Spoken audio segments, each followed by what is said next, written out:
டெல்லி முதலமைச்சர் யார் என்பது தொடர்பான அறிவிப்பு ஒத்திவைக்கப்பட்டிருக்கிறது. அண்மை தகவலாக நாம் பார்த்துக் கொண்டிருக்கிறோம். இன்று நடைபெற இருந்த பாஜக எம்எல்ஏக்கள் கூட்டம் 19ஆம் தேதிக்கு ஒத்திவைக்கப்படுவதாக அறிவிப்பு வெளியாக இருக்கிறது. இது தொடர்பான கூடுதல் விவரங்களை எமது செய்தியாளர் காவியா வழங்க கேட்கலாம்.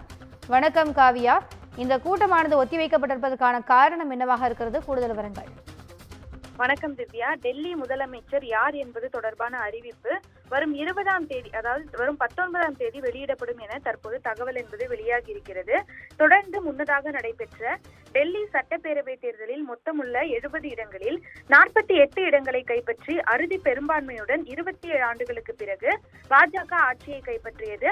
தொடர்ந்து 10 ஆண்டுகளாக ஆட்சியில் இருந்த ஆம் ஆத்மி கட்சியானது வெறும் 22 இடங்களில் மட்டும் வென்று தொடர்ந்து எதிர்கட்சியாக தற்போது அந்தஸ்து பெற்றிருக்கிறது. இந்த நிலையில் தேர்தல் முடிவுகள் வெளியாகி ஒரு வாரம் கடந்த பின்னரும் முதலமைச்சரை தேர்வு செய்வதில் தொடர்ந்து இழுபறியானது நீடித்து வந்தது.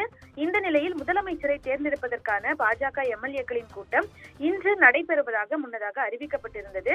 இந்த நிலையில் வரும் 19ஆம் தேதிக்கு எம்எல்ஏக்களின் கூட்டமானது நடைபெறும் என தற்போது அறிவிக்கப்பட்டிருக்கிறது.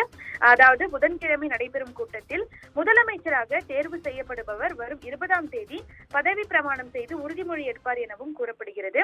இதனிடையே முதலமைச்சர் பதவிக்கு ஆம் ஆத்மி ஒருங்கிணைப்பாளர் அரவிந்த் கெஜ்ரிவாலை வீழ்த்திய பர்வேஷ் வர்மா, பாஜக எம்பி மனோஜ் திவாரி மற்றும் மூத்த தலைவர்களான கபில் மிஸ்ரா, விஜேந்தர் குப்தா, ரமேஷ் பித்ரி ஆகியோர் இடையே கடும் போட்டி நிலவுவதாகவும் கூறப்படுகிறது. இந்த நிலையில்தான் பெரும் எதிர்பார்ப்புகளுக்கு மத்தியில் 27 ஆண்டுகளுக்கு பின் டெல்லியில் பாஜக ஆட்சி அமைத்திருக்கக்கூடிய இந்த நிலையில் தொடர்ந்து நாளை மறுநாள் டெல்லி முதலமைச்சர் யார் என்பது தொடர்பான அறிவிப்பை பாஜக வெளியிடக்கூடும் என எதிர்பார்க்கப்படுகிறது. இந்த நிலையில் டெல்லியில் இன்று நிலநடுக்கமும் ஏற்பட்டிருக்கக்கூடிய இந்த சூழலில் இந்த கூட்டம் ஒத்திவைக்கப்பட்டிருப்பதாகவும் தகவல் என்பது வெளியாகி இருப்பது குறிப்பிடத்தக்கது. கூடுதல் விவரங்களுக்கு நன்றி காவியா.